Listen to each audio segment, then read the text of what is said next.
Welcome, my friends! If you are not familiar with factoring expressions that look like this, where the coefficient on x squared is 1, I would highly recommend you check out my video on that first. Link is in the description, of course. Okay, consider 12x squared plus 11x plus 2 that we want to factor into a binomial, something plus something times something plus something. Thinking of an expression like this in the form ax squared plus bx plus c, we have a equals 12, b equals 11, and c equals 2. The coefficient on our x squared term is greater than 1, and there's nothing that can be factored out of this expression to get the coefficient on x squared to be 1. We are going to set up the chart that I've used in previous videos, but there's a small catch. We put our b term up here like we have in the past, which is just 11. This tells us we are going to want to find two numbers that add to 11. At the bottom, I've usually just been having you put c here, but if you have a coefficient on x squared, you actually have to multiply a and c together. So a times c is 12 times 2, which is equal to 24. So we need to search for two numbers that multiply to 24 and add to 11. Can you think of two numbers that multiply to 24 and add to 11? This is a relatively easy one, so hopefully you were able to come up with 8 and 3. If not, don't worry, these take practice to get good at. 8 times 3 is 24, and 8 plus 3 is equal to 11, which is why 8 and 3 work. Now before, when we had a coefficient of 1 on x squared, we would be done. Our answer would be x plus 8 times x plus 3. But that isn't the case here, as we have a coefficient of 12 on our x squared term. Now the traditional way that this is taught is to turn this into a factor by grouping problem, once you have found your two numbers. What I mean by that is, the x term in your original expression can be broken up into two parts. So instead of 12x squared plus 11x plus 2, we can write 12x squared plus 8x plus 3x plus 2. All I've done is rewrite the middle term as 8x plus 3x instead of 11x. Of course, the 8 and the 3 came from our chart. Now if you've done this correctly, you should be able to factor by grouping. Factoring, we have 4x times 3x plus 2 plus 1 times 3x plus 2. These two terms both have 3x plus 2 in common, so we can factor that out. We are left with 3x plus 2 times 4x plus 1, which is our final answer. If you wanted to, you could FOIL this out and make sure that we get 12x squared plus 11x plus 2, which in practice you probably should do just to make sure you haven't made a mistake, as it's easy to make one. Okay, let's try another problem, and I'm going to show you a shortcut.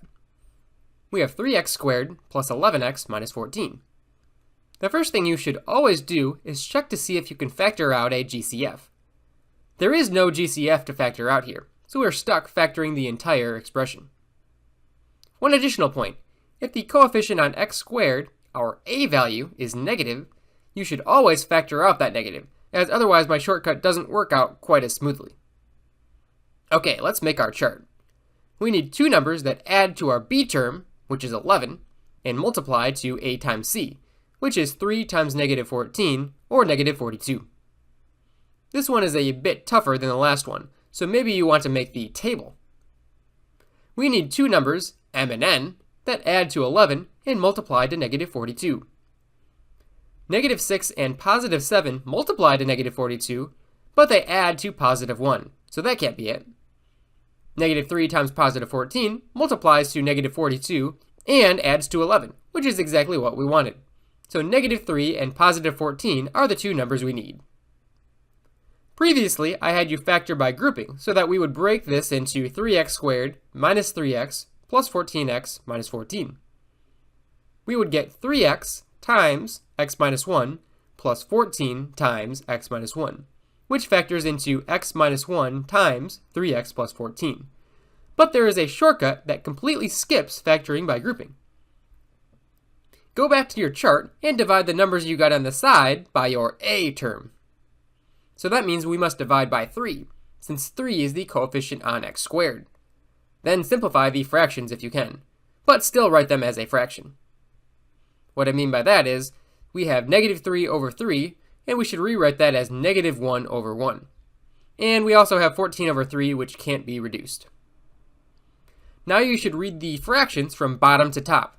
The denominators are your coefficients on x, and the numerators are your constants in each binomial. So we have x minus 1, which comes from negative 1 over 1, and 3x plus 14, which comes from 14 over 3.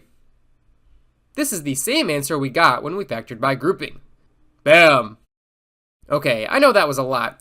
This is one of the most difficult topics in an intermediate algebra class, and takes a lot of practice to get good at. So let's try some more examples. We have 10x squared plus 37x plus 7. The first thing you should always do is check to see if you can factor out a GCF. In this case, there isn't one. So we make our chart. We need two numbers that add to our b of 37 and multiplied to a times c, which is 10 times 7, or 70. This one most likely jumps right out at you. The two numbers must be 35 and 2. They add to 37 and multiply to 70. Now, if you want to, you can go ahead and factor by grouping, but I'm going to take the shortcut. Divide your two values in the chart by a, which is 10. We get 35 over 10 and 2 over 10. We can reduce the first fraction to 7 over 2, and the second to 1 over 5. Remember, the denominators will be the coefficients on x, and the numerators will be the constants. So that means we have 2x plus 7 for the first binomial, and 5x plus 1 for the second binomial, which is our final answer. Let's try this one. 16x squared minus 34x minus 15. Nothing can be factored out, so we make our chart. We need two numbers that add to b, which is negative 34, and multiply to, oh gosh, what is 16 times negative 15? 6 times 5 is 30, so we have 0, carry the 3. 1 times 5 is 5, plus 3 is 8. Put down a 0. 6 times 1 is 6, and 1 times 1 is 1. So 80 plus 160 is 240. So our a times c is negative 240, since it was 16 times negative 15. So we need two numbers that multiply to negative 240 and add to negative 34. Oh gosh, this doesn't look so fun. Let's go and make the table. Let's try 12 and negative 20. That multiplies to negative 240, but adds to negative 8, so that isn't it. I know that my negative number needs to be more negative than negative 34, so let's try some more negative values. How about negative 40 and 6? Yeah, I think that works. They multiply to negative 240 and add to negative 34, so they must be our two numbers. Phew! Okay, now divide them both by 16, our coefficient on x squared, and reduce. Negative 40 over 16 simplifies to negative 5 over 2, as both 40 and 16 are divisible by 8. 6 divided by 16 is 3 over 8. So reading from bottom to top, we have 2x minus 5 and 8x plus 3. You definitely want to FOIL that out to make sure you did it right, but for sake of time, I'm going to let you do that on your own. Here's another one. We have negative 3x squared minus 28x plus 20. The first thing you should always do is check to see if you can factor out a GCF. In this case, there isn't one. But notice the coefficient on x squared is negative. If that's the case, factor out a negative 1. Otherwise, the shortcut method I showed you doesn't work out very nicely, or it at least would have some caveats that I'd rather not worry about. Factoring out a negative 1, we have negative 3x squared plus 28x minus 20. From here, make your chart. We need two numbers that add to our b of 28 and multiply to a times c, which is 3 times negative 20, or negative 60. Let's make the table. 20 and negative 3 multiply to negative 60 and add to positive 17, so that doesn't work.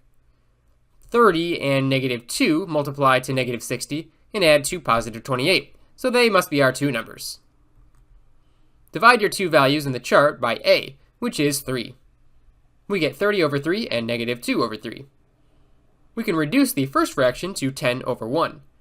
Remember, the denominators will be the coefficients on x, and the numerators will be constants. So that means we have x plus 10 for the first binomial and 3x minus 2 for the second binomial. Don't forget that we factored out a negative sign, so that needs to be written out front. Okay, hopefully you're getting the hang of these problems. Let's try one more with multiple variables. we have 5x squared plus 23xy minus 10y squared. Now, we did one of these multivariable problems in my video where the a value is 1, and we'll use the same approach here. Find the answer pretending you have a single variable problem, and then modify your answer to include the second variable. So for us, that just means rewrite the problem without the y's, and then solve it like normal. We have 5x squared plus 23x minus 10. Note that this only works if you have two terms with variables squared on them, like we do, 5x squared and negative 10y squared, and then one term with both variables on it and to the first power, 23xy for us. Okay, let's factor this thing. We can't take out a GCF, so we go right to the chart. We need two numbers that add to positive 23 and multiply to 5 times negative 10 or negative 50. Let's make the table. How about 25 and negative 2? Wow, I think that works. Got it in my first try. 25 and negative 2 multiply to negative 50 and add to positive 23. Now let's divide these numbers by our a value of 5. Reducing the first term, we have 5 over 1 and negative 2 over 5. Our answer is x plus 5 times 5x minus 2. But remember, we have to modify this to include y. All you need to do is put a y term on each of your constants, so that you have x plus 5y times 5x minus 2y, and you will be done. Of course, you could FOIL to verify your answer is correct, but again, I'll let you do that on your own. Alright, my friends, that completes our video discussing how to factor quadratics in the form ax squared plus bx plus c, where a is greater than 1.